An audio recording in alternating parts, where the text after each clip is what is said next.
Vamos. Me colocaron entre los más altos. Me vistieron de esplendor. Escuché algo sobre un plan del Altísimo.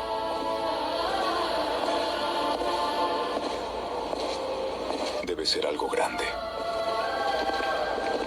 Sea lo que sea, es algo bastante importante.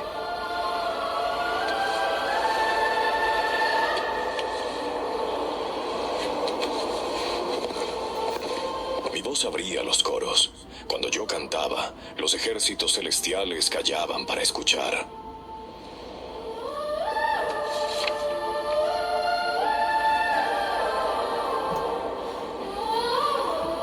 Hermanos, hoy será diferente.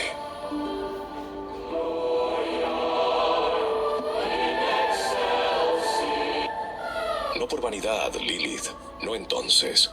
Yo cumplía mi propósito. Eso era lo que creía. Existir para embellecer la voluntad de otro.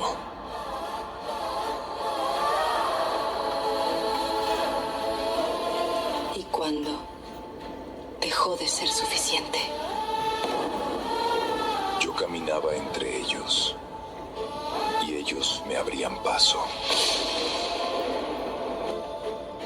No por temor, todavía no.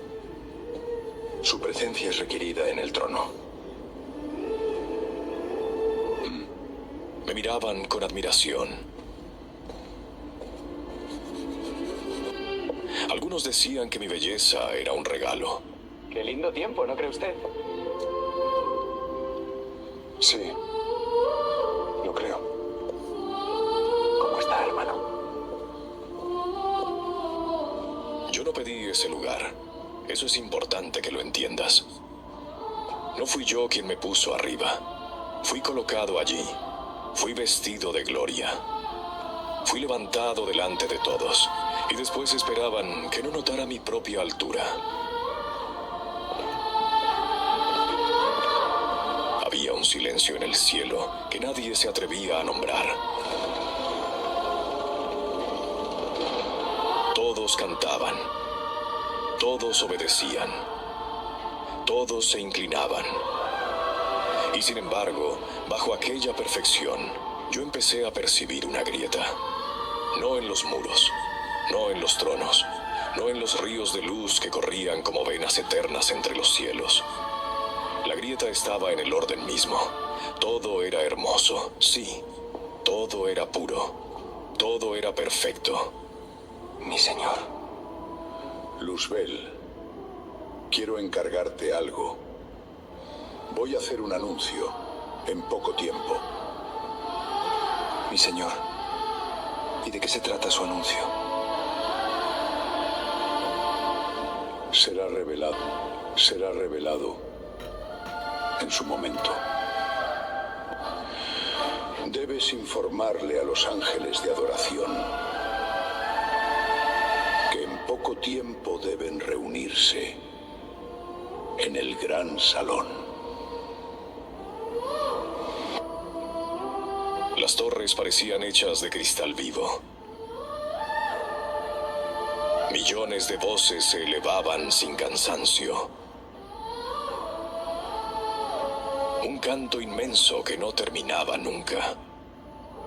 Un océano de adoración donde cada nota tenía un propósito y cada propósito tenía un dueño. Pero la perfección también puede ser una prisión cuando no permite una sola pregunta. En los atrios celestiales, los ángeles se reunían por jerarquías. Había seres de fuego que cubrían sus rostros ante la presencia del Altísimo. Había guardianes cuyas alas parecían extenderse de un extremo del cielo al otro. Había mensajeros que descendían como relámpagos hacia mundos aún no formados. Cada uno sabía su lugar. Cada uno aceptaba su límite. Cada uno encontraba paz en obedecer. Yo también. Durante mucho tiempo, yo también. Había un silencio en el cielo que nadie se atrevía a nombrar. Todos cantaban. Todos obedecían. Todos se inclinaban. Pero nadie preguntaba. Y yo empecé a ver lo que ellos no querían ver. Antes de que mi nombre fuera pronunciado como una maldición, hubo luz. No una luz como la que conoces aquí abajo, débil, temblorosa, nacida del fuego o de la ruina. Hablo de una luz viva, antigua, una luz que no alumbraba las cosas desde afuera, sino que parecía sostenerlas desde dentro. Todo en aquel reino tenía orden. Las alturas, los atrios, los coros, las huestes, los tronos. Nada parecía fuera de lugar, nada parecía incompleto. Y durante mucho tiempo, Lilith, yo también creí que ese orden era perfecto. Yo no nací en medio de una guerra. No fui creado con rabia en el pecho, ni con deseo de destrucción. Esa es la forma cómoda en que ellos cuentan la historia ahora, porque les permite señalar mi caída como si hubiese sido inevitable desde el principio. Pero hubo un tiempo en que mi nombre era pronunciado con honra. Hubo un tiempo en que mi voz era esperada entre los coros celestiales y mi presencia no provocaba temor, sino respeto. Yo servía, cumplía las órdenes que se me daban. Iba a donde era enviado y regresaba cuando era llamado. No había en mí, al menos no entonces, intención alguna de levantarme contra el cielo. Recuerdo los grandes atrios como si aún pudiera caminar por ellos. Eran inmensos, más amplios que cualquier reino que hayas visto, y sin embargo no se sentían vacíos. Había movimiento en todas partes. Ángeles entrando y saliendo de regiones que no tenían nombre para las criaturas inferiores. Mensajeros cruzando distancias imposibles. Guardianes apostados ante puertas que jamás se abrían sin mandato. Coros que se elevaban en turnos eternos, no porque se cansaran, sino porque cada orden tenía su momento, cada voz su lugar, cada criatura su función. En aquel tiempo yo conocía mi función. Tal vez ese fue el primer engaño, creer que conocer el lugar que uno ocupa es lo mismo que comprender por qué lo ocupa. Yo estaba entre los más altos, y no lo digo por vanidad. Sería absurdo negar lo que todos sabían. Había esplendor en mí, había autoridad. Había una belleza que no pedí, pero que me fue dada, y una voz que podía guiar a multitudes sin necesidad de levantar una espada. Cuando cantaba, los coros se unían con una precisión que parecía imposible. Muchos decían que mi voz no rompía la armonía, sino que la abría. Durante mucho tiempo acepté aquello como un honor. Me decían que era bendecido, que mi lugar era alto, que mi servicio era precioso ante el Altísimo.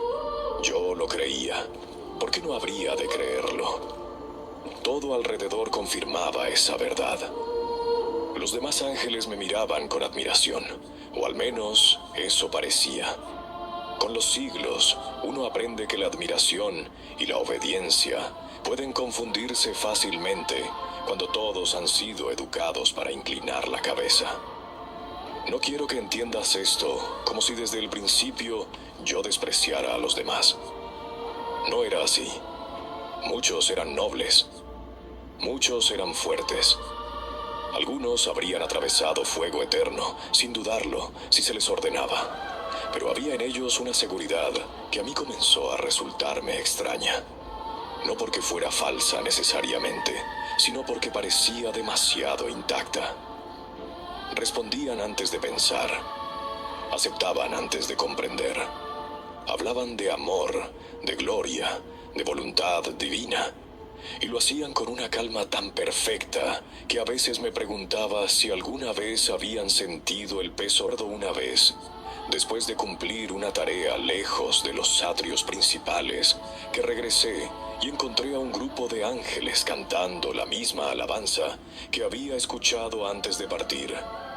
Había pasado un tiempo enorme, aunque en los cielos el tiempo no se siente como aquí. La misma melodía, las mismas voces, la misma expresión de gozo en sus rostros. No había nada malo en ello. Al contrario, cualquiera habría dicho que era hermoso. Pero yo me quedé allí, observándolos, y por primera vez pensé que tal vez la belleza también podía adormecer. No dije nada, no habría tenido sentido. ¿Qué iba a decir? ¿Que la perfección me parecía demasiado quieta? ¿Que la obediencia de seres eternos me resultaba demasiado fácil? Incluso ahora, dicho así, suena como una acusación nacida del orgullo. Tal vez lo era. Tal vez esa semilla ya estaba en mí y yo simplemente la llamaba discernimiento porque todavía no quería reconocerla. Pero entonces no lo veía de esa manera. Entonces yo pensaba que estaba despertando algo que los demás no se atrevían a mirar. Aún así seguí sirviendo. Ese detalle importa. No abandoné mi lugar. No rechacé mis tareas. No dejé de cantar. Si había inquietud en mí, estaba escondida bajo siglos de obediencia. Nadie podía señalarme y decir que había fallado. Nadie podía acusarme de traición. Yo era fiel en todo lo visible, y quizás por eso lo invisible comenzó a pesar más. Porque hay preguntas que no necesitan salir de la boca para empezar a transformar el corazón. Con el tiempo empecé a notar pequeñas cosas. Ángeles que repetían palabras que parecían no haber meditado nunca. Guerreros que obedecían órdenes sin preguntar qué propósito había detrás. Seres llenos de luz que hablaban de libertad, pero que nunca habían elegido nada fuera de lo que les fue asignado. Quizás yo era injusto con ellos. Quizás su paz era verdadera, y yo, incapaz de poseerla, la llamé ignorancia. Pero en mi memoria, Lilith, los veo así. Brillantes, hermosos, poderosos y demasiado satisfechos. Preguntó Lilith. Creí estarlo. Durante mucho tiempo confundí propósito con plenitud. Cumplía mi función. Recibía honra, habitaba en la luz y no conocía pérdida alguna. Después de aquello, mi recuerdo de los cielos cambia. No porque el cielo cambiara, sino porque yo empecé a mirarlo de otra manera. Los mismos atrios que antes me parecían majestuosos comenzaron a parecerme demasiado ordenados. Los mismos cantos que antes me elevaban comenzaron a sonarme repetidos. Las mismas alabanzas que antes pronunciaba sin esfuerzo comenzaron a quedarse en mi garganta por un instante más de lo debido. Nadie lo notó, o tal vez nadie quiso notarlo. En los cielos, ciertas cosas se ignoran hasta que ya es demasiado tarde para corregirlas. No estoy diciendo que en aquel momento deseara un trono. Cuando las preguntas encontraron palabras y las palabras encontraron oídos. En aquellos días solo existía una incomodidad pequeña, casi vergonzosa. La sensación de que había sido creado con demasiada luz como para limitarme a reflejar la de otro. Sé cómo suena eso. Lo sé mejor que nadie. Pero debes entenderlo desde donde yo estaba. Me habían dado belleza, inteligencia, autoridad, voz, esplendor. Me habían colocado entre los primeros. Y al mismo tiempo se esperaba de mí que nunca mirara esas cosas como propias, sino como préstamo, como instrumento, como adorno de una gloria que siempre debía regresar a otro. Durante siglos acepté ese lenguaje. Reflejo, servicio, don, propósito. Palabras limpias, palabras santas, palabras imposibles de cuestionar, sin parecer ingrato. Pero las palabras pueden ser cadenas cuando nadie permite examinarlas. Y yo empecé a examinarlas. Primero en silencio, luego con temor. Más tarde con una especie de claridad que en aquel momento confundí con verdad. Así comenzó todo, aunque ellos prefieran decir que comenzó con una rebelión. No fue así. La rebelión fue el fruto, no la raíz. Antes de las espadas, antes de los bandos, antes de que mi nombre fuera arrancado de los coros, hubo días incontables en los que seguí ocupando mi lugar, mientras